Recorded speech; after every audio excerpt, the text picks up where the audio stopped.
हरेः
गुरुर्ब्रह्मा गुरुर्विष्णुः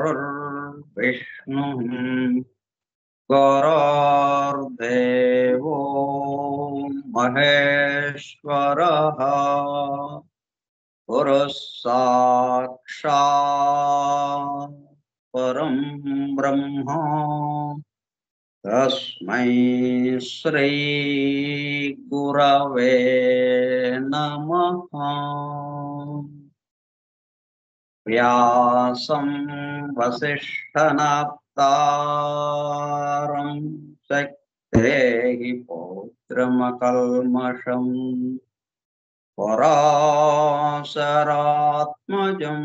वन्दे सुखतातं तपोनिधिम् शुक्लांबरधरं विष्णुं शशिवर्णं चतुर्भुजं प्रसन्नवदनं ध्यायेत् सर्वविघ्नोपशान्तये। अगज आनन पद्मार्कं गजाननमहर्निशम् अनेकदं तं भक्तानां एकदन्तमुपास्महे। वक्रतुण्ड महाकाय कोटिसूर्यसमप्रभ निर्विघ्नं कुरु मे देव सर्वकार्येषु सर्वदा। सरस्वती नमस्तुभ्यं वरदे कामरूपिणी वेद्यारम्भं करिष्यामि सिद्धिर्भवतु मे सदा।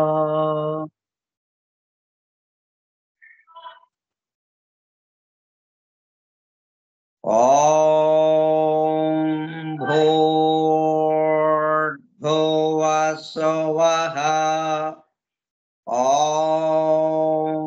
तत्सवितुर्वरेण्यं भर्गो देवस्य धीमहि धियो यो नः प्रचोदयात्।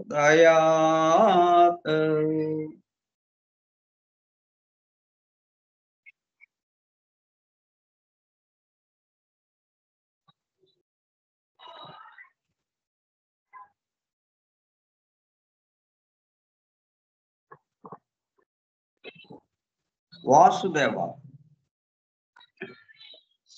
कार्यक्रम परिचय पत्र।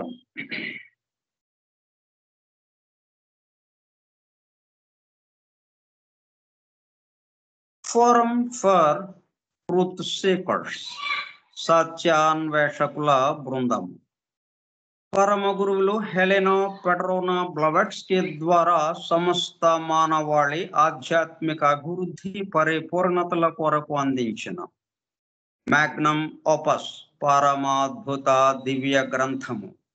ద సీక్రెట్ డాక్ట్రైన్ రహస్య సత్య సూత్రము. వాల్యూమ్ 1 కాస్మోజెనసిస్ ప్రథమ సంపుటము బ్రహ్మాండోత్పత్తి క్రమము. Part 1 cosmic evolution in 7 stanzas from the book of Dhyan. ప్రథమ భాగము ధ్యాన గ్రంథములోని 7 స్టాంజాస్ లో వివరింపబడిన బ్రహ్మాండ పరిణామము. గ్రంథ పఠనము, అధ్యయనము, అవగాహన, ఆత్మదర్శనము కార్యక్రమము. 200వ పాఠము. 200వ పాఠము.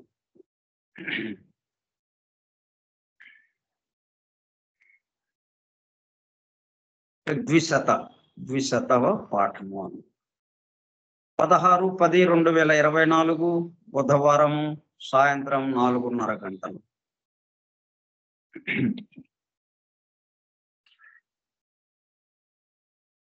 ద సీక్రెట్ డాక్ట్రైన్ స్కైప్ గ్రూపులో సుదూర ప్రాంతాలలో ఎవరింట్లో వారు హాయిగా విశ్రాంతి తీసుకుంటూ ఏకకాలంలో ఒకేసారి ఏమి చేస్తున్నాము? వింటున్నాము. ఏమి వింటున్నాము? శాస్త్ర సాంకేతిక రంగంలో ఎంతో వేగముగా పురోగమిస్తున్న ప్రస్తుత కాలంలోని మానవాళి అదే వేగముతో ఆధ్యాత్మిక రంగంలో కూడా పురోగమించుటకు వీలుగా ప్రపంచంలోని అన్ని జాతుల మతముల పవిత్ర గ్రంథములలో పొడుపు కథల రూపములో అర్థము అయి అవనట్లుగా ఉన్న సృష్టి రహస్యములను, సృష్టి అమరిక కూర్పును బహిర్గతం చేసి మానవాళికి అందించి వాటి అవగాహన ద్వారా ఆత్మదర్శనము పొందుట అను దివ్య ప్రణాళిక అమలు పరచబడుటకు పరమ గురువులు మేడం హెలెనా పెట్రోనా బ్లవెట్స్కీ ద్వారా అత్యద్భుతముగా అందించిన ద సీక్రెట్ డాక్ట్రైన్ గ్రంథంలో పహాటముగా ఇవ్వబడిన అతి నిగూఢములైన సృష్టి రహస్యములు, వాటి మూలము, గ్రంథ హృదయమును చేరు పద్ధతులు తెలుసుకోవాలనే తీవ్ర ఇచ్ఛతో, తపనతో సత్యాన్వేషణలో భాగముగా ఎన్నో నిగూఢ విషయములను మరింత లోతుగా తెలుసుకుంటూ సత్యమును చేరు ప్రయత్నంలో మనమందరము ఇక్కడ చేరాము. దానితో పాటు ఆధునిక విజ్ఞానము యొక్క దృష్టి పథము నుండి తప్పిపోయిన తత్వ దర్శన అన్వేషణలో అనగా సత్యాన్వేషణ కొరకు కూడా ఈ గ్రంథము దగ్గరకు వచ్చాము. The true student of the secret doctrine is a జ్ఞాన యోగి అని మేడం బ్లవెట్స్కీ తన చివరి రోజులలో అన్న మాటలను నిజం చేయటానికి మనమందరము జ్ఞానయోగిగా అవుటకు కూడా ఇక్కడ చేరాము. గత 2 సంవత్సరముల 8 నెలల కాలము పాటు ద సీక్రెట్ డాక్ట్రైన్ గురించి తెలుసుకోవడానికి ప్రయత్నించిన మనము ప్రస్తుతము ఇక్కడ చేరి ద సీక్రెట్ డాక్ట్రైన్ ను తెలుసుకుంటూ ఆపై సమస్త విశ్వముగా రూపుదాల్చిన ద సీక్రెట్ డాక్ట్రైన్ యందు ప్రవేశించి ద సీక్రెట్ డాక్ట్రైన్ గా స్వస్థితి యందు మేల్కాంచుటకు చేస్తున్న చిరు ప్రయత్నమే ఈ కార్యక్రమం. ఈ దివ్య జ్ఞాన మహాయజ్ఞ కార్యక్రమంలో పాల్గొని చెవి యొగ్గి వినుచున్న అనగా ఒళ్ళంతా చెవులు చేసుకుని వినుచున్న ప్రియ సత్యాన్వేషక సోదర శ్రోతలందరకు నమస్కారం. అని బెసెంట్ ద్వారా ప్రసాదింపబడిన universal prayer invocation, O hidden life vibrant in every atom, O hidden light shining in every creature, O hidden love embracing all in oneness, may each who feels himself as one with thee know he is also one with every other.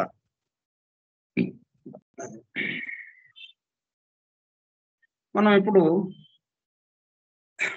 Computer keyboard, type writer keyboard ఉన్నట్టుగానే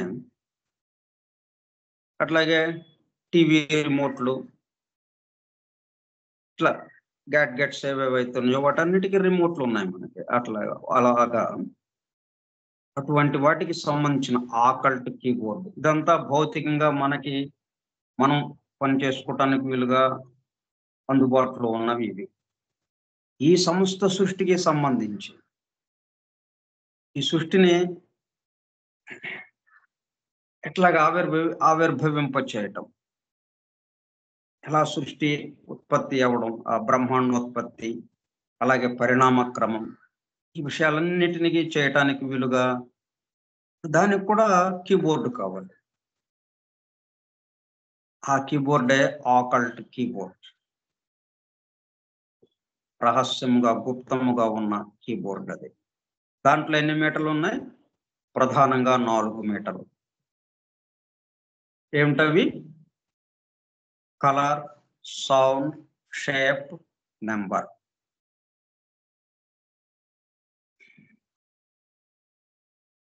దాంట్లో రెండిటికి సంబంధించి మనం చెప్పుకోవడం జరిగింది. సంఖ్యలు, అట్లాగే ఆకారం, రూపురేఖలు, ఆకారం. ఈ రెండిటికి మధ్య ఉన్న సమన్వయం ఏంటి? ఈ ఆకారంతో మనం ధ్యాన పద్ధతులు ఏంటి? ఆ ఆకారము ద్వారా మనం ఆ సంఖ్యాత్మక శక్తిలోకి, సంఖ్యాత్మకంగా గర్భితమైన, సంఖ్యల్లో గర్భితమైన, అలాగే ఆకారంలో గర్భితమైన ఆ శక్తి మనలో మేల్కాంచటం, తద్వారా మనం ఏకత్వానుభూతికి, దైవానుభూతులకి వెళ్ళడం ఎలాగా అన్నది నిన్నటి వరకు కొంత తెలుసుకుందాం. దాని కొనసాగింపుగా అంటే మనకి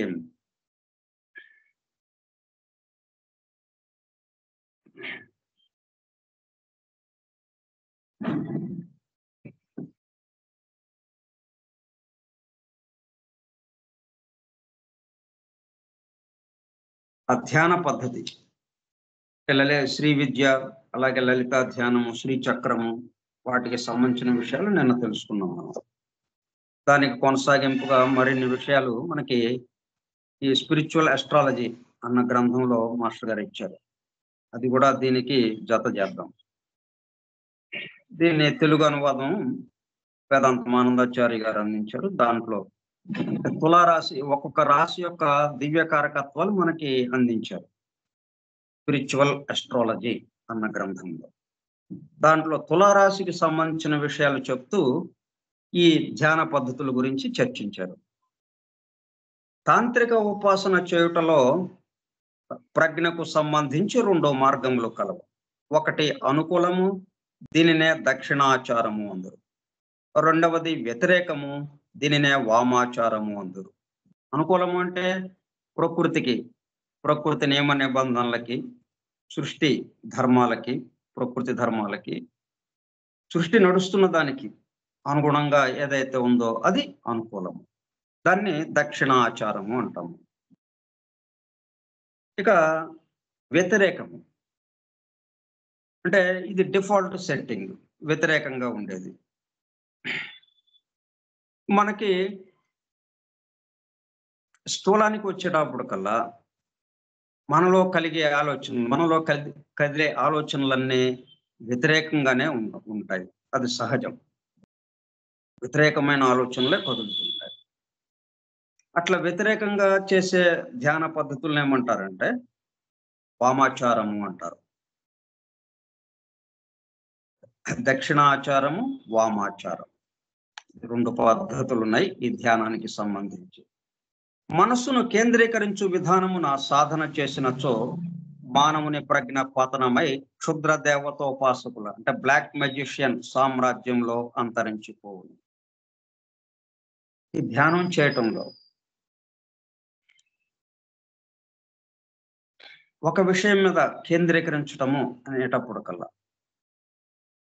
అది ఏమవుతుంది? ఎక్స్పాన్షన్ కి అవకాశం లేక ఒక్క చోట కూడుకునేటప్పటికి అది మనం ఎట్లాగైతే మనం భూతద్దాన్ని సూర్యుడికి ఎదురుగా పెట్టి ఇట్లా ఒకవైపున కాగితం పెట్టి ఆ కాగితం మీదకి ఫోకస్ చేస్తే మనం ఒక చిన్న సన్నటి చుక్కగా అయ్యేదాకా మనం దాన్ని జాగ్రత్తగా అటు ఇటు కదుపుతూ ఆ భూతద్దాన్ని సన్నటి చుక్క అక్కడ పడేటట్టు చేస్తే అది ఒక నిమిషంలో వేడెక్కి అది కాలిపోతుంది. ఆ కాగితం భస్మం అయిపోతుంది. అట్లాగుంటుంది కేంద్రీకరించిన విధానం వల్ల. మానవుని ప్రజ్ఞ పతనమై అంటే అది వ్యతిరేకమైనటువంటి పద్ధతి. వామాచారం అంటాం దాన్ని. క్షుద్ర దేవతోపాసకుల సామ్రాజ్యంలో అంతరించిపోవును. ఒళ్ళు తెలియకుండుట, ఉద్వేగముల విజృంభణములు, ప్రేతలోకములతోటి సంబంధములు. మనకి ఈ సీక్రెట్ డాక్టర్‌ను రాయడానికి ముందు, అంటే ఇది రావడానికి ముందున్న అంటే 18, 19 శతాబ్దాల్లో ఈ ఇటువంటివి చాలా ఎక్కువగా ఉంటుండేవి. ప్రేతాత్మల్ని ఆవాహనం చేయటం, వాటితో సంభాషించడం, ఇటువంటి పనులు ఎక్కువగా ఉండేవి పాశ్చాత్య దేశాల్లో. లోకములతోటి సంబంధములు, మహిమల వలన కనిపించు భ్రాంతులతో సాధకుడు అధమ కేంద్రములలో అడుగంటిపోవును. దానితో స్వార్థమయుడు, వ్యక్తిత్వమయుడు అగు తానే ఈ సర్వమునకు ప్రభువని భావించుట జరుగును. నేను చెప్పుకున్నాం ఇదే మనం. స్త్రీ పురుషుల నడుమ గల భావమయ, మనోమయ, ప్రాణమయ స్థాయిలలో స్త్రీ పురుషుల నడుమ ఉద్భవించు పాశవికమైన అనుబంధము ద్వారా పుట్టిన పరస్పర ఆకర్షణముననే ప్రకృతి పురుషుల ఆరాధనముగా పోరబడుట జరుగును. ఇది ఈజిప్టులోని విగ్రహారాధనమునకు దారి తీయను. ఇక్కడ మనకేం చేశారంటే ఈజిప్టులోని విగ్రహారాధనమునకు అంటే మొదట్లో బాగానే చక్కటి జ్ఞానం వాళ్ళకి అందింది. దాన్ని ఆ దక్షిణాచారం నుంచి వామాచారంలోకి మారేటప్పుడు కల్లా ఈ విధమైనటువంటి విగ్రహారాధనకి దారి తీసింది. అదేమైంది? దాని తద్వారా ఫలితముగా సాధకుడు ఈజిప్టులోని రక్త కుంభముల కొరకు అంగలార్చు అధమాధమ స్థితిలోనికి పతనమైపోవును. అట్లా అద్భుతమైనటువంటి ఈజిప్టు నాగరికత అంతరించిపోయింది. నిజాయితీ గల లింగమూర్తి ఆరాధనము తులారాశి నుండియే ప్రారంభమైనది.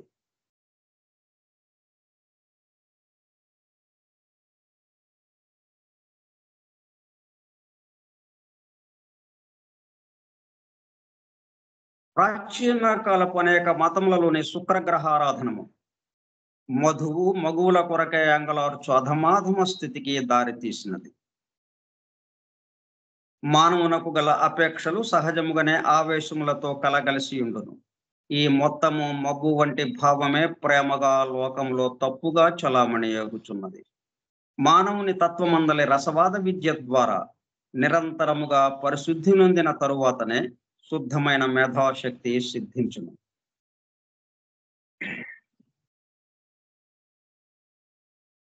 మిథున రాశి మేష తులారాశులకు సరిగా నడుమనున్నది. వడగట్టుట, పరిశుద్ధమనర్చుట అను విధానమును గుర్చిన హెచ్చరికను మిథున రాశి సాధకునకు అందజేయుచున్నది. ఇట్లు ప్రేమ పరిశుద్ధి నొందిన తరువాత మాత్రమే మానవునితో పాటు భూమిపై నడచు రక్షకుడు అవతరించునని వాగ్దానము చేయును. ఈ రక్షకుడు అశ్వారూఢుడైన మానవుడుగా మిథునమునకు సమసప్తకంలోనున్న ధనురాశి యందు దిగి వచ్చును.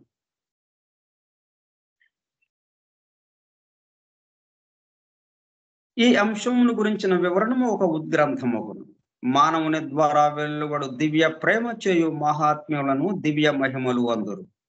సాటి మానవులపై ఆధిక్యము కొరకై మానవుడు సాధించిన శక్తులను మహిమలను పొందురు గాని అవి ఆసుర శక్తులు అనబడను.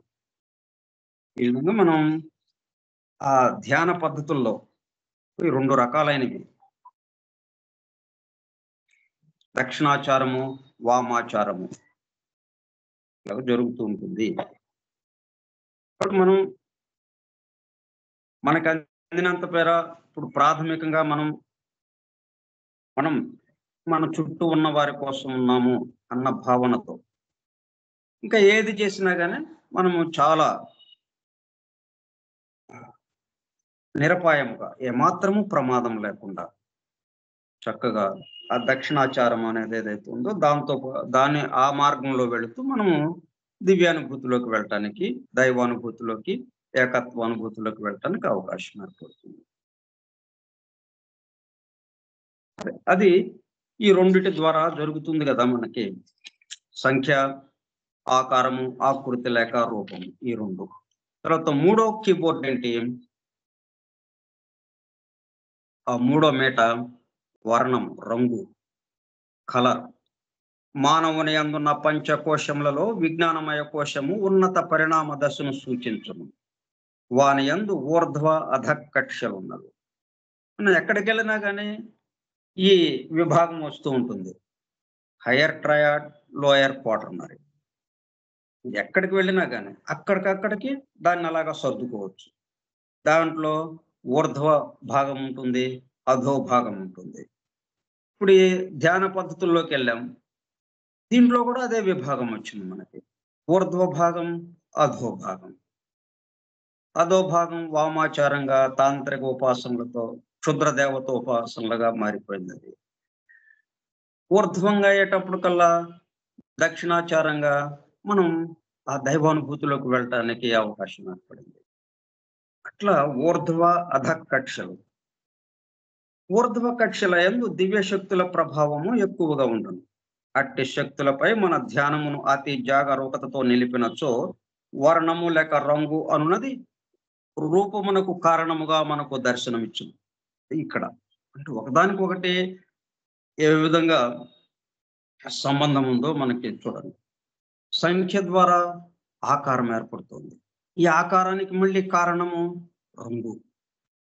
ఈ రంగు ఆకారానికి కావలసినటువంటి ఏర్పాటు ఇస్తుంది. రంగు కారణమవుతుంది ఆకారానికి. రూపమునకు కారణముగా మనకు దర్శనమిచ్చును. రంగు వలననే మన కన్ను వస్తువుల యొక్క ఆకారములను తెలుసుకొనగలుగుచున్నది. ప్రతి స్థూల భౌతిక ద్రవ్యము పారదర్శకమైనచో మానవుడి భూమిపై ఒక అంగుళమైనను ముందుకు నడవలేడు.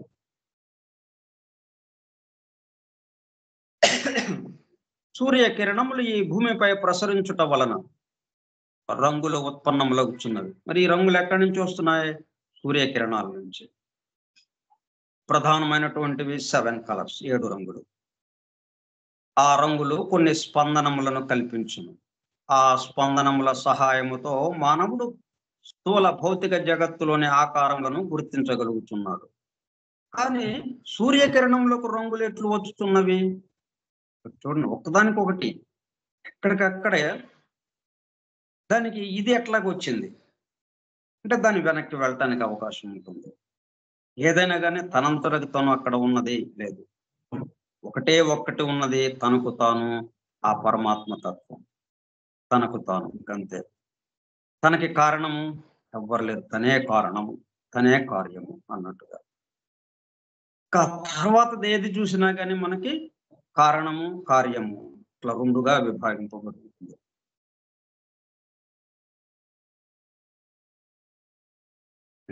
ఇట్లా మనకి తెలిసింది ఏదైనా కానీ ఈ విధంగా విశ్లేషణ చేసుకుంటే దీనికి ఇది ఎక్కడి నుంచి, దీనికి కారణం ఏంటి అని అంటే ఒకటి మనకు తెలుస్తుంది. ఇప్పుడు రంగులు తెలిసినాయి. ఈ రంగులకి కారణం సూర్యకిరణాలు అన్నాం. మరి సూర్యకిరణాలకి కారణం సూర్యుడు. సూర్యుడికి కారణం ఇట్లా వెనక్కి వెళ్ళేటప్పుడు కల్లా మనం ఒక చోట ఆగుతాం.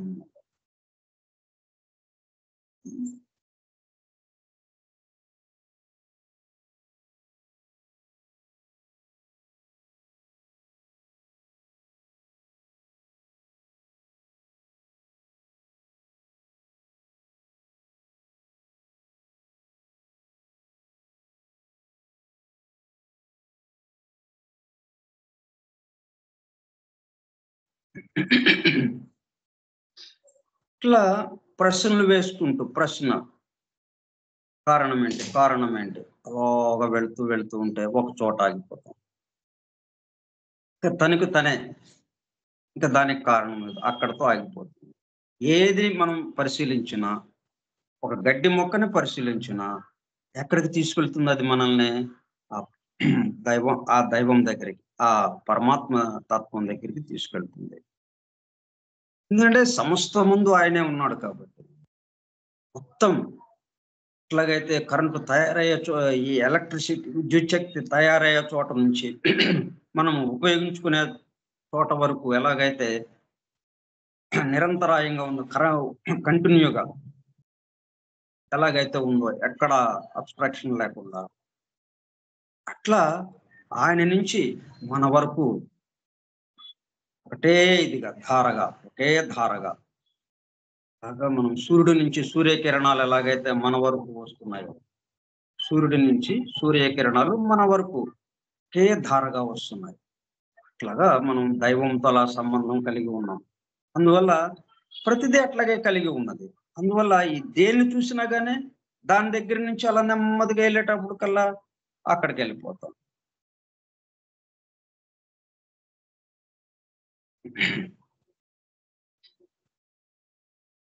కానీ సూర్యకిరణములకు రంగులు ఎట్లు వచ్చుచున్నవి? రోదసి గర్భమున ఒక అదృశ్య సూర్యుడున్నాడు. వీళ్ళందరికి కలిపి ఒక సూర్యుడు. అతని నుండి దృశ్యమానమగుచున్న మన సూర్యునకు రంగులందుచున్నవి. మన సూర్యుడు ఏంటి? ఒక భూగోళం, ఒక గోళం ఆకారముగా ఉన్నాడు. ఒక భౌతిక ఆకారంతో అక్కడ నిలబడి ఉన్నాడు. ఆయనకి ఇంకొక అదృశ్య సూర్యుడు ఎవరు ఉన్నారు ఈ రోదసిలో. ఆయన నుంచి అందుతున్నాయి ఆ రంగులు. అతని నుండి దృశ్యమానమగుచున్న మన సూర్యునకు రంగులు అందుచున్నవి. వేదములు దర్శించిన ప్రాచీన ఋషులు ఆకాశమును విశ్వకర్మగా వర్ణించుచున్నారు. విశ్వకర్మణ సమవర్తతాధి పురుష సూక్తంలో మనకి ఇది వివరింపబడింది. విశ్వకర్మ అంటే the great architect of the universe. విశ్వశిల్పి విశ్వకర్మ. ఆ వేద ద్రష్టలకు ఒక విజ్ఞాన శాస్త్రము ఉన్నది. అది నీలవర్ణమును ఆకాశ కిరణముగా అంగీకరించుచున్నది. తెల్ల రంగుతో కలిసి మిగిలిన రంగులన్నీ ఆ నీలవర్ణము నుండి వెలుపలకు వచ్చుచున్నవి. తెల్ల రంగుతో కలిసి మిగిలిన రంగులన్నీ మళ్ళీ ఆ తెలుపులో మిగతా రంగులన్నీ కలిసి ఉన్నాయి. అది ఎక్కడి నుంచి వస్తుంది? ఆ తెలుపు రంగు ఆ నీలవర్ణం నుంచి. ఆ నీలవర్ణము నుండి వెలుపలకు వచ్చుచున్నది. అప్పుడు నీలవర్ణము భౌతిక స్థాయికి దిగి వికలమగుచున్నది. మానవుల నేత్రములకు సప్తవర్ణములు ఒక తెల్లని కిరణముగా దర్శనమిచ్చును. కానీ ఆధ్యాత్మిక చక్షువునకు ఈ 7 రంగులు నీలవర్ణ గర్భమున ఉన్నవని దర్శనీయములగును. శ్రీమన్నారాయణుని అవతారములన్నీయు నీలవర్ణమయములని వేదవాక్కు పలుకుచున్నది. మరి రాముడు, కృష్ణుడు ఇలా రంగులు, వాళ్ళ దేహము రంగు నీల దేహము, నీలవర్ణముతో ఉన్న దేహం. ఈ వాక్కునందు అనేక శాస్త్ర విషయములు గర్భితములై ఉన్నవి. ఆ వేదవాక్కులో వారి ప్రాధాన్యము అతి గంభీరమైనటిది. కనుకనే ఆ వేదవాక్కు దివ్య శాస్త్ర ప్రవచనముగా మనకు అనుగ్రహించబడుచున్నది. దాన్నే in the beginning was the word and the word was with God and the word was God అని మనకి బైబిల్ పాత నిబంధన గ్రంథంలో ఇవ్వబడింది. అక్కడ వాక్యముగా దాన్ని చెప్పడం జరిగింది. ఇక్కడ దైవ వాక్కుగా ఇక్కడ చెప్పడం జరిగింది.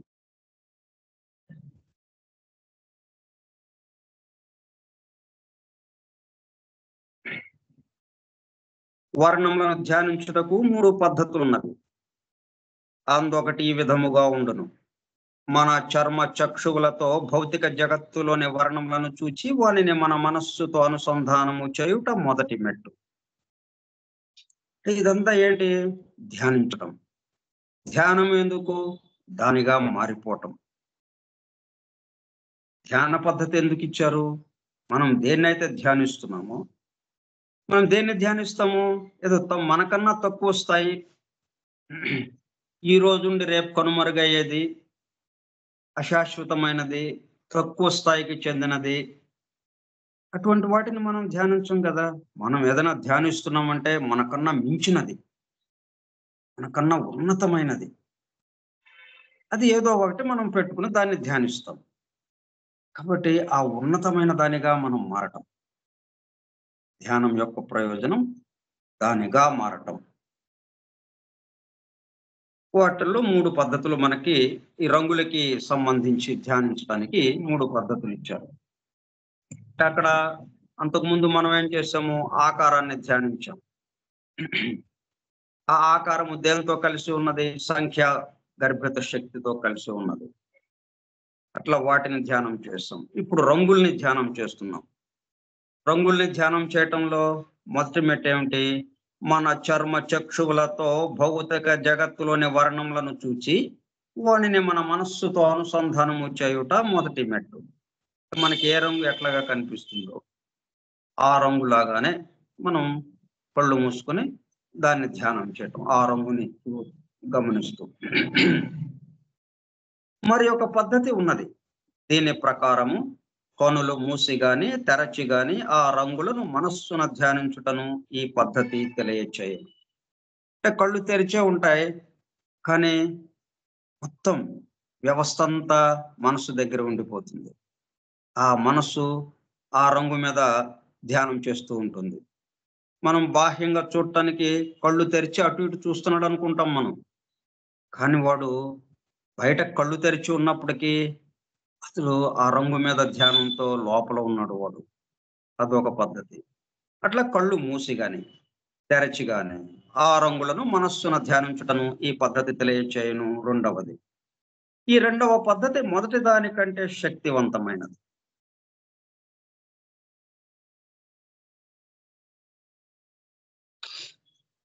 ఇది సూటిగా సాధకుని ప్రజ్ఞను విజ్ఞానమయ కోశమునకు చేర్చును. ఈ ధ్యానం ద్వారా ఏం జరుగుతుంది? మనం ఎక్కడున్నాం? అన్నమయ కోశంలో ఉన్నాం. ఈ భౌతిక జగత్తుకి సంబంధించి స్థూల జగత్తుకి. అక్కడి నుంచి ప్రాణమయ కోశం, మనోమయ కోశం, వాటి ద్వారా విజ్ఞానమయ కోశాన్ని చేరతాం. ఆ తర్వాత ఆనందమయ కోశం. అక్కడితో అయిపోతుంది. ఇది సూటిగా సాధకుని ప్రజ్ఞను విజ్ఞానమయ కోశమునకు చేర్చును. మానవునిలో ఉన్న పంచకోశములు ఒక్కొక్క రంగునకు స్వాధీనమై ఉండును. అన్నమయ, ప్రాణమయ, మనోమయ, విజ్ఞానమయ, ఆనందమయ. ఈ 5 కోశాలు ఒక్కొక్క రంగుకి అనుసంధానమై ఉంటుంది. అనగా ఒక్కొక్క రంగు ఒక్కొక్క కోశముపై ఆధిపత్యము వహించునని అర్థము.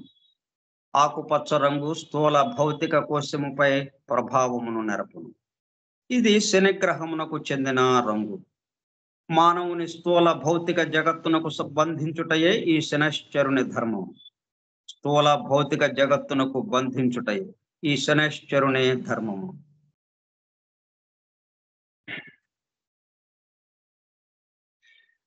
ఇది అధస్థాయి అందున్న మానవునకు మాత్రమే వర్తించును. కానీ అతని యందు అంతర్జీవ వాహికలు ఉన్నవి. అవి అతని ప్రజ్ఞను పరిణమింపచేయును. అంతవరకు ఈ శనైశ్చరుని బంధము కొనసాగుతూనే ఉండును. అదే మనం బైబిల్లో చెప్పుకునేటప్పుడు పెర్సెఫోన్ కథ చెప్పుకున్నాం మనం. గ్రీకు పురాణ గాథ. హెర్మ్స్, పెర్సెఫోన్, ప్లూటో, యముడు. యముడు యొక్క బందీఖానాలో బందీగా పెర్సెఫోన్ ఉండాల్సి వచ్చింది కొంతకాలం. అట్లా అంతవరకు ఈ శనైశ్చరుని బంధము కొనసాగుతూనే ఉండును. అంటే ఆ ప్రజ్ఞ పరిణమించేదాకా, అధస్థాయి నుంచి పరిణమించేదాకా, అంటే హెర్మ్స్ వచ్చి ఆ బందీని ఆ బంధనాల నుంచి విడిపించేదాకా అన్నట్టుగా. అంతవరకు ఈ శనైశ్చరుని బంధము కొనసాగుతూనే ఉండును. విశుద్ధి కేంద్రము ఉన్నది. మానవుని బంధ విముక్తి కావించుటలో గల కీలకము ఈ కేంద్రం ఉన్నది. అందుకే మనకి ఈ రహస్య క్రతు శాఖల్లో ముందు విశుద్ధి కేంద్రం దగ్గర ఆ కేంద్రాన్ని ఉత్తేజం చేయటం జరుగుతుంది మొదటి ఉపదేశ దీక్ష ద్వారా. మానవుని బంధ విముక్తి కావించుటలో. అంటే ఫ్రీ మ్యాసోనరీ అంటే అర్థం ఏంటి? బంధ విముక్త పథం. Free from మ్యాసోనరీ. మ్యాసోనరీ అంటే నిర్మాణం. నిర్మాణం అంటే పని చేయటం. ఆ పని చేయటం నుంచి, అంటే పని చేయడం అంటే మనకి ఎట్లాగా పని? నేను చేస్తున్నాను కదా. అట్లా నేను చేస్తున్నాను అన్న భావం నుంచి మనల్ని ఆ బంధ విముక్తం చేయటం. నేను చేస్తున్నానంటే బంధింపబడుతున్నాం ఆ పనితో. ఆ పని చేస్తాం కానీ బంధింపబడకుండా. అది భగవద్గీతలో చెప్పబడింది. ఫ్రీమాసనరీలో అది మనకి ఆచరణాత్మకంగా ఇక్కడ మనకి బోధింపబడుతుంది. పైన నుడివిన ఆకుపచ్చ రంగు యోగి పొంగవని విశుద్ధి కేంద్రమందు స్థితి చెందుచున్నది. అనగా కంఠ కేంద్రమందు అనే అర్థము. అందుకే మనం గట్టిగా మనకి వేదం రుక్కులు గాని, వేద మంత్రాలు ఉన్నాయి.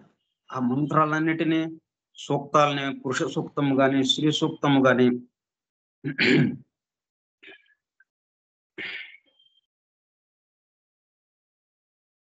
ఇట్లా మంత్రాలకి సంబంధించి ఏవైనా గాని ఉచ్చైస్వరముతో అంటే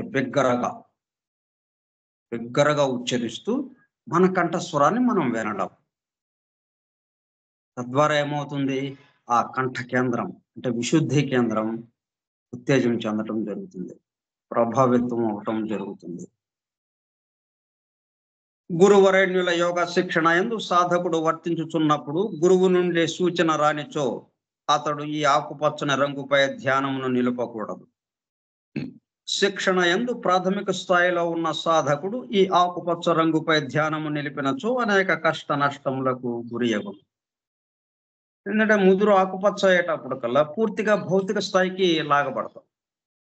మనం ఎగువ స్థాయికి వెళ్ళటం కోసం, ఊర్ధ్వ స్థాయికి వెళ్ళటం కోసం మనం ప్రయత్నం మొదలుపెట్టాం. కానీ అది ఏం చేసింది? ఇంకా కిందకి లాగుతూ ఉంది అది. ఆ ఆకుపచ్చ రంగు. అందువల్ల గురువు నుంచి ఆదేశం వస్తేనే అంటే గురువుకి సమర్పణగా ఇటువంటివి చేస్తూ ఉండాలి అన్నట్టుగా. రక్తవర్ణము అంటే ఎరుపు మన ప్రాణమయ కోశమునకు చెందినట్టిది. ఈ వర్ణమును ధ్యానించుట వలన ప్రాణమయ కోశము బలీయమైన స్పందనములకు గురియగును. వానిని స్వాధీనమనర్చుకున్నట సామాన్యుడైన వానికి అలవి కాని పని. ఈ రక్త వర్ణముపై ధ్యానము నిలిపినప్పుడు సాధకుడు క్రూరుడగును. అతనికి రక్తదాహము మొదలగును. ఏ శతాబ్దమునందైనను విప్లవ ఉద్యమములను పురికొల్పు రాజకీయ వ్యవస్థలకు చిహ్నములుగా ఈ రక్తవర్ణములు కనిపించుచున్నవి. మరి కమ్యూనిజం దాని రంగు ఎరుపు అన్నట్టుగా. కనుక గురువు అనుజ్ఞ లేనిచో సాధకుడు ఈ రక్తవర్ణముపై ధ్యానము నిలుపరాదు.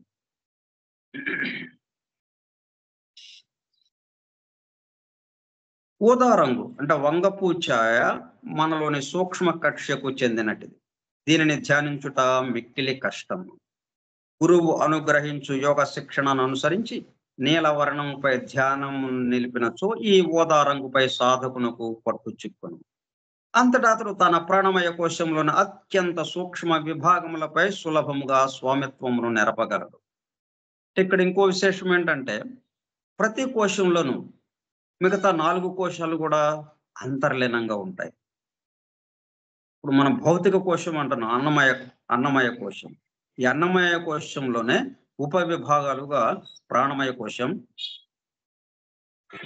మనోమయ కోశం, విజ్ఞానమయ కోశం, ఆనందమయ కోశం.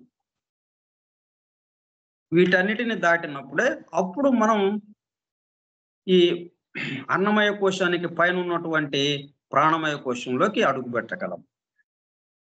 దీన్ని పూర్తి చేసిన తర్వాత అన్నమయ కోశం పూర్తి అయిందంటే అర్థం ఏంటి? అన్నమయ కోశంలోని ఉప విభాగాలు అయినటువంటి ప్రాణమయ, మనోమయ, విజ్ఞానమయ, ఆనందమయ కోశం. అప్పుడు దాని తరువాతి కోశమైనటువంటి ప్రాణమయ కోశంలోకి అడుగు పెడతాం. అట్లాగే ఇక్కడ ఏమైంది?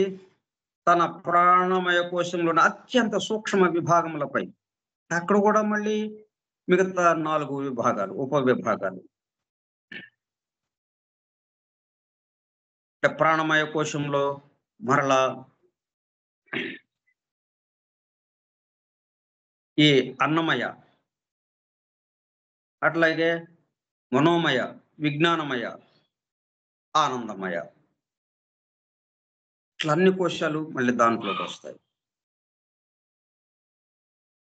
సులభముగా స్వామిత్వమును నెరపగలడు. ఈ ధ్యాన పద్ధతి వలన ప్రాణమయ కోశము సమస్తము పై అతి వేగముగా అతడు స్వామిత్వమును పొందగలడు. ఉదయకాలమునందు నీలవర్ణము పైనను సాయంకాలమునందు నారింజ రంగు పైనను ధ్యానమును నిలిపినప్పుడు సాధకునకు ఆదర్శవంతమైన ఒక యోగాభివృద్ధి కలుగును. అందుకే ఉదయము 6 గంటలకి, సాయంత్రం 6 గంటలకి ప్రేయరు ఒక పద్ధతి మనకి ఇచ్చి, ఆ పద్ధతిలో ఇట్లా ఈ విధంగా మనం సూర్యుడికి ఎదురుగా కూర్చోవటంతో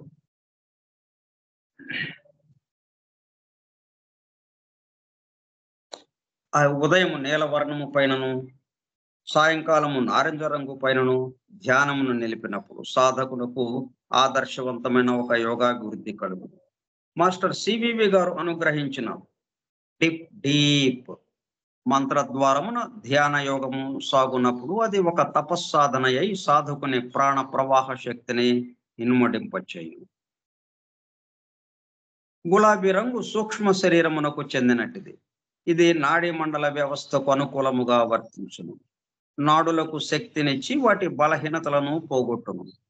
జీవించవలను అను సంకల్పమును ఇది వృద్ధి పొందించును. ఆత్మహత్య గావించుకున్న కోరిక గల ఒక రోగిని గులాబీ రంగు గల గదిలో ఉంచినచో అతనికి స్వస్థత చేకూరి తనకు తాను హత్య గావించుకున్న సంకల్పము నుండి విముక్తుడగును. ఎంత శక్తి ఉన్నది ఆ గులాబీ రంగుకి. పుట్టుకతోనే సాధకుని నాడీ మండల దౌర్బల్యము బాధించుచున్నచో అతడు ఈ గులాబీ వర్ణ ధ్యానముతో తన సాధనకు ఉపక్రమించవలను. వాద ప్రతివాదముల యందు మిక్కిలి మక్కువ కలిగిన వాడు నారింజ పండు రంగుపై ధ్యానమును నిలుపవలను. మిక్కిలి ఇంద్రియలోలుడు గాని ఐహిక వాంఛాపరుడు గాని అయినచో నీలవర్ణ ధ్యానముతో తన సాధనకు ఉపక్రమించవలను. అంటే పూర్తిగా భౌతిక స్థాయిలో ఉన్నాడు కాబట్టి నీలవర్ణంతో ప్రారంభించాలి. బంగారు రంగు అంటే కాంచన వర్ణము మానవుని ఉన్నత స్వభావమునకు చెందినట్టిది. విజ్ఞానమయ కోశంలోని క్రింది అర్ధ భాగము ఈ వర్ణమునకు చెందినట్టిది. దీనిపై ధ్యానము నిలబడినప్పుడు సాధకుని పరిసరములు ఆకర్షణీయములై వైభవోపేతముగా నెలకొండును. అధస్థాయికి చెందిన జీవవాహికలు కుదురుగా నుండి ఒక మంచి కూర్పును పొందును. అన్నపానీయములకు సంబంధించిన మంచి అలవాట్లు ఇతనికి అబ్బినచో ఈ ధ్యాన పద్ధతి యోగ సాధనను ఇతోధికమునర్చును. సంస్కృతమున ఈ రంగును సువర్ణము అని పిలిచేదరు. సువర్ణము, వర్ణం అంటే రంగు అని కూడా ఉంది, బంగారం అని కూడా ఉంది. సువర్ణం. తేనె రంగు మధువర్ణము పవిత్రమైన దివ్యతరమైన బుద్ధి కోశమునకు చెందును. బుద్ధిమయ కోశమునకు అంటే విజ్ఞానమయ కోశము కనుక ఈ రంగు అత్యున్నత ధ్యాన మార్గమునకు సంబంధించినదై ఉన్నది. అంటే ఈ 5 కోశాలకి సంబంధించి ఏ ఏ రంగులు ఎట్లాగా మనం ధ్యానం చేయాలి ఆ పద్ధతులు మనకి అందిస్తున్నారు. తన యోగాభ్యాసము ఏ దశలో ఉన్నను సాధకుడు ఈ వర్ణముపై ధ్యానమును నిలుపవచ్చు. తేనె రంగు మనకి నిరపాయకరమైనది.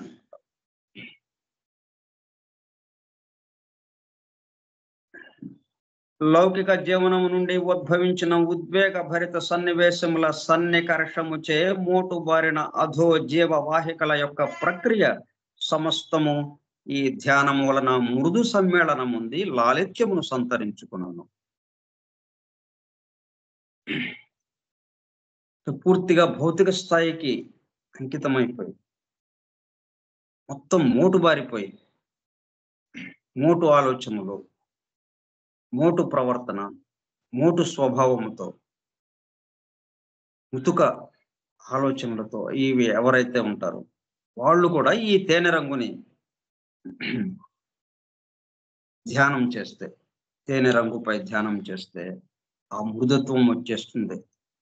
ఆ మోటుతనము పోయి మృదుత్వము, లాలిత్యము వస్తుంది. ఈ ధ్యానం వలన మృదు సమ్మేళనం ఉంది లాలిత్యమును సంతరించుకొనును. అప్పుడు సాధకునకు విజ్ఞానమయ మాధుర్య మహిమ సువ్యక్తమగును. నారింజ పండు రంగు, పసుపు పచ్చ రంగు, గులాబీ రంగు, తేనె రంగు ఇవన్నీ ప్రమాదములు కొని తెచ్చు రంగులు కాక సాధకునకు భద్రత చేకూర్చు రంగులగుచున్నవి. నారింజ పండు, పసుపు పచ్చ, గులాబీ, తేనె రంగు. గురూపదేశము లేకుండగానే ప్రారంభ దశలో ఉన్న ఏ యోగ సాధకుడైనను ఈ వర్ణములపై ధ్యానము నిలుపవచ్చును. వైద్య కళోపాసన చేయు ఏ సాధకుడైనను పత్రహరిత వర్ణము అంటే ఆకుపచ్చ రంగును ధ్యానింపవచ్చును. వైద్య కళ అది ఎటువంటి వైద్య విధానమైనా కావచ్చు. అంటే వ్యాధుల నుంచి విముక్తి చెందించటం, రోగులకు ఉపశాంతి కలిగించటం, ఆరోగ్యాన్ని చేకూర్చటం, దాంట్లో ఈ ఆకుపచ్చ రంగు ప్రాధాన్యత వహిస్తుంది. తన జీవిత సర్వస్వమును సేవా పరాయణత్వమునకే అంకితం చేసిన సాధకుడు తన విశుద్ధి కేంద్రమున ఆ రంగును న్యాసము చేసి ధ్యానించినచో అతనికి త్వరగా యోగ సిద్ధి లభించును. సేవా పరాయణత్వమునకే అంకితము చేసిన సాధకుడు తన కోసం కాకుండా తన చుట్టూ ఉన్న వారి కోసం ఉన్నాను అన్న భావనతో పనులన్నీ అలాగా చేస్తుంటే అటువంటి వ్యక్తికి ఈ ఆకుపచ్చ రంగు తన కంఠ కేంద్రం ముందు అంటే విశుద్ధి కేంద్రం ముందు న్యాసం చేసి అక్కడ ఆకుపచ్చ రంగు ఉన్నట్టుగా ధ్యానం చేస్తుంటే ఆ దైవానుభూతిలోకి త్వరగా వెళ్ళడానికి అవకాశం ఏర్పడుతుంది. ఇవన్నీ దేనికోసం? దైవానుభూతి, ఆత్మదర్శనం, ఏకత్వానుభూతి, వీటి కోసం ఇవన్నీ.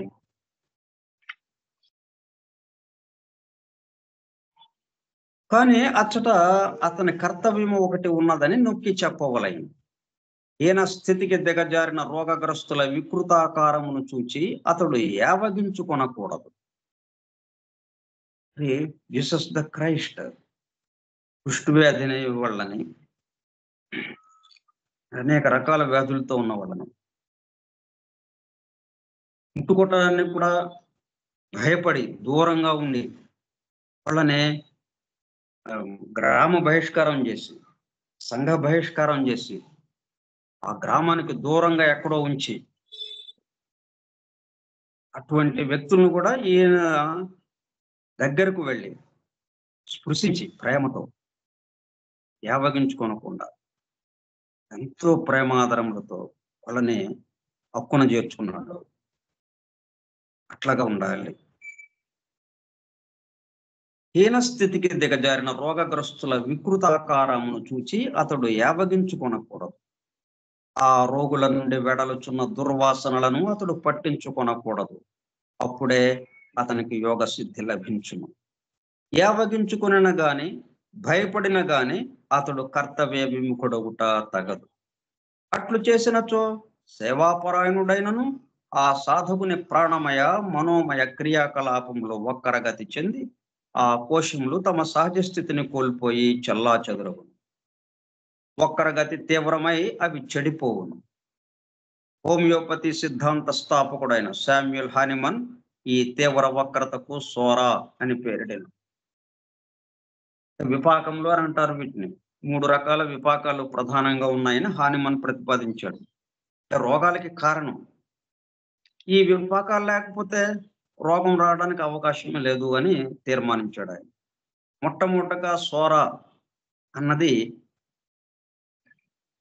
ఒక విపాకంగా చెప్పాడు. అంటే వక్రగతి చెందినటువంటిది ఈ లోపల మన దేహ వ్యవస్థలో అది ఉండడం వల్ల గేటు తీసినట్టు అయింది. దాంతో ఆ సూక్ష్మ క్రిములు లోపలికి వచ్చేసి ఆ దేహాన్ని రోగగ్రస్తం చేస్తున్నాయి అన్నది ఒక సిద్ధాంతం. సోరా అని పేరిడెను. ఈ వర్తమాన యుగమున న్యూయార్క్ పట్టణ సమీపంలో ఒక నిర్దిష్ట ప్రదేశంలో ఇప్పటికీ హానిమన్ తన ప్రజ్ఞాతత్వంతో ఒక దేహమునందు ప్రవేశించి జీవించి ఉన్నారు. రాబో శతాబ్దమునకు కావలసిన ఉచిత వైద్య శాస్త్రమును తన శిష్యులకు బోధించుతూనే ఉన్నారు.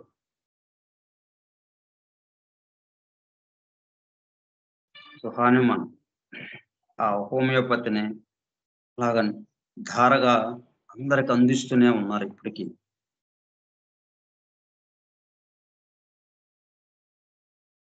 న్యూయార్క్ కేంద్రంగా ఉంటూ సమస్త వ్యాధులకు మూలపుటమైన సొర మానవుని పరివేష్టించి ఉన్న జ్యోతిర్వలయ రక్ష కవచమును పగులగొట్టి అతని మనోమయ ప్రాణమయ కోశములపై వ్యాధి బీజములను వెదజల్లుచున్నది.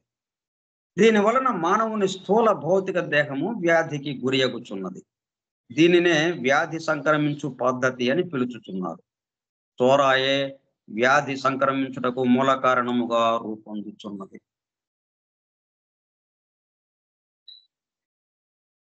ఆ తర్వాత ఇంకా మిగతా సిఫిలిస్,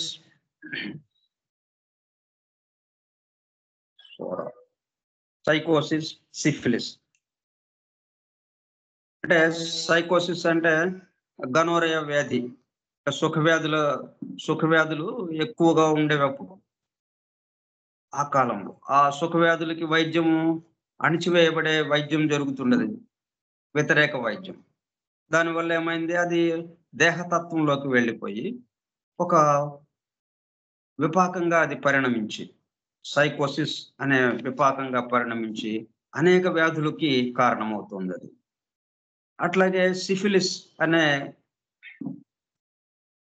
సుఖవ్యాధికి సంబంధించి దానికి వ్యతిరేక వైద్యం చేయడం వల్ల అది లోపలికి వెళ్ళిపోయి దేహతత్వంలోకి ప్రవేశించి అక్కడ విపాకంగా మారి అది ఇంకా మరిన్ని వ్యాధులకి అది కారణమవుతుందని. ఆ తర్వాత ఆయన యొక్క శిష్యులు ఇంకొక విపాకంగా ఉందని గమనించారు. ట్యూబర్క్యులోసిస్ అనే విపాకం.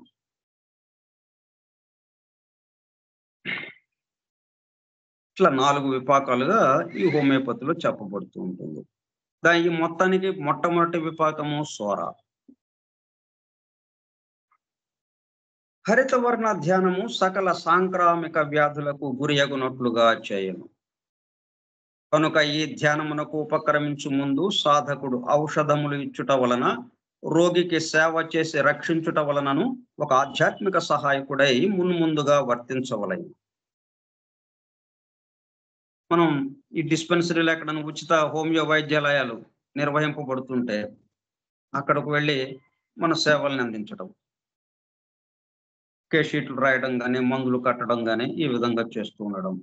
అలాగే కొంత మనకి ఆ వైద్యం అబ్బిన తర్వాత మనం ఉచితంగా మందులతో సహా ఉచితంగా ఎవరికైనా ఇస్తూ ఉండడం. అడిగిన రోగులకి ఇస్తూ ఉండడం.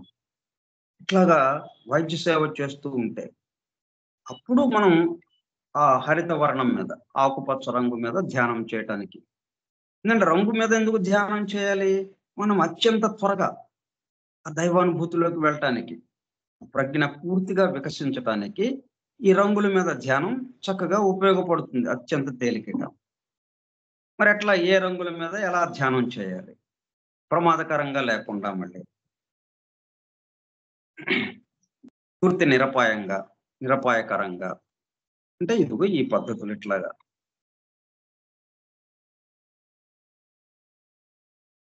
అట్లు చేయని యెడల అంటే ఉపక్రమించు ముందు సాధకుడు ఔషధములు ఇచ్చుట వలన, రోగికి సేవ చేసి రక్షించుట వలనను ఒక ఆధ్యాత్మిక సహాయకుడై మున్ముందుగా వర్తించవలెను. అట్లు చేయని యెడల ఈ హరితవర్ణ ధ్యానము చాలా చిక్కులకు లోనగునట్లు చేయును. యోగా విద్యాభ్యాసమున ఉన్నత స్థితికి చేరినట్టు సాధకునకు ఒక విషయము తెలిసి అయ్యుండును. జగద్గురువైన జీసస్ హరితవర్ణ స్పందనలచే తన ఆధ్యాత్మ క్రియాకలాపములను కొనసాగించుచున్నాడు. సాధకుడు తెలుసుకునవలసిన ముఖ్య విషయం ఇదియే. ఎందుకని? సేవ, త్యాగము, ప్రేమ వీటితో ఆయన ముందు కదులుతూ ఉన్నాడు. కాబట్టి ఆయన ఈ హరిత వర్ణానికి సంబంధించినటువంటి ధ్యానం, ఆ హరిత వర్ణం యొక్క స్పందనలతో ఆయన యొక్క జీవితం నడుస్తూ ఉంది. జీసస్ యొక్క జీవితం. ఇదియే ప్రపంచవ్యాపితముగా క్రైస్తవ మిషనరీలు వైద్యాలయములను ప్రసూతి గృహములను నిర్వహించుటలోను ఇమిడిన సత్యం ఇదియే. మరి వైద్యం, విద్య రెండు కూడా మనకి అందుబాటులోకి తీసుకొచ్చింది. కనుక హరితవర్ణ ధ్యానంలో ఇమిడిన హేతువు ఇదియే అని సాధకుడు బోధపరుచుకునవలెను. మైత్రేయ మహర్షి దివ్య ధామములోని తండ్రి సూచనలను అనుసరించి జీసస్ మహానుభావుడు బాధలను, చిత్రహింసలను తనకు తానుగా స్వీకరించను. సిలువపైకి ఎక్కి మానవ జాతికి అమృత ధారలగునట్లు తన రక్తమును వర్షింపజేసెను. వారు ఎన్నుకొనినది పూలబాట కాదు, అది ముళ్ళబాట. అందుకే తలకి ముళ్ళ కిరీటం తగిలించారు. మానవ జాతికి బంధ విముక్తి గావించి బాధామయ జీవితము నుండి మానవ జాతిని రక్షించిన మహానుభావుడు ఆ జగద్గురువే. ఏ సంకోచము లేకుండా ముళ్ళ బాటపై నడుచుటకు అతడు సంతోషముగా అంగీకరించను. ఆ ముళ్ళ బాట పైనమే అతనిని పరమ గురువుగా రూపొందించినది. ఈ క్లిష్ట పద్ధతి యందు జీసస్ మహాసేనుకు శిక్షణ వసిగిన గ్రహదేవుడు శనైశ్చరుడు. శనైశ్చరుడు యొక్క వర్ణము హరిత వర్ణం, ఆకుపచ్చ రంగు. ఆ గ్రహ దేవుడే క్రైస్తవ చర్చిల క్రియాకలాపములపై ఆధిపత్యము వహించుచున్నాడు. జీసస్ మహాసేన ద్వారమున క్రీస్తు ప్రభువు క్రైస్తవ మతము మూలమున ప్రపంచ పరివ్యాప్తుడగుచున్నాడు. క్రైస్తవ మత బోధనలను అనుసరించు సాధకుల సాధనలలో పరిపూర్ణతయగు దివ్య సాక్షాత్కారమునకు ఈ క్రీస్తు ప్రభువే ధ్యేయమూర్తి అయి నిలుచుచున్నాడు. అనగా వారి పాలిట పరబ్రహ్మము క్రీస్తు ప్రభువే. ఈ మత అనుయాయులలో నిజమైన క్రైస్తవులకు ఇంద్రగ్రహము తన ఆధిపత్య శక్తిని అనుగ్రహించుతున్నాడు. వారు క్రైస్తవ చర్చి యొక్క ఇనుప గుప్పెటకు అతీతముగా నిలబడి నిజమైన క్రైస్తవులుగా తమ జీవయాత్రను సాగించుచున్నారు. గులాబీ వర్ణము యొక్క స్పందన సహాయముతో క్రీస్తుపై ధ్యానమును నిలుపవచ్చు. గులాబీ రంగు అంటే మనం ఎవరైనా చేయొచ్చు. అది రోగగ్రస్తులను ఒక ఆదర్శ రీతిలో స్వస్థులను గావించుట యందు గులాబీ వర్ణము హరిత వర్ణమును తన యందు మిళితము చేసుకొనును. వైద్య సేవా పదమందు తన యోగ సాధనను కొనసాగించు సాధకుడు ఒంటరిగా ఉన్నప్పుడు హరిత వర్ణ ధ్యానము చేయును. రోగి సాన్నిధ్యమునందు గులాబీ వర్ణమును కొనసాగించును. ఇంకా ఈ రంగులకు సంబంధించి ఇంకొన్ని విశేషాలు ఉన్నాయి. ఇవి వచ్చే సోమవారం నాడు చెప్పుకుందాం.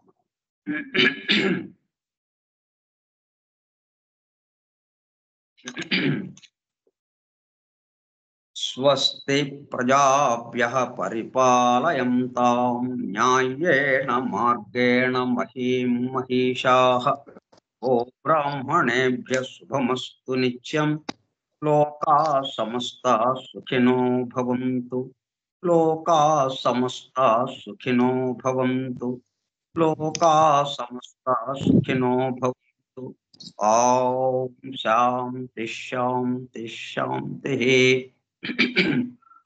వాసుదేవ.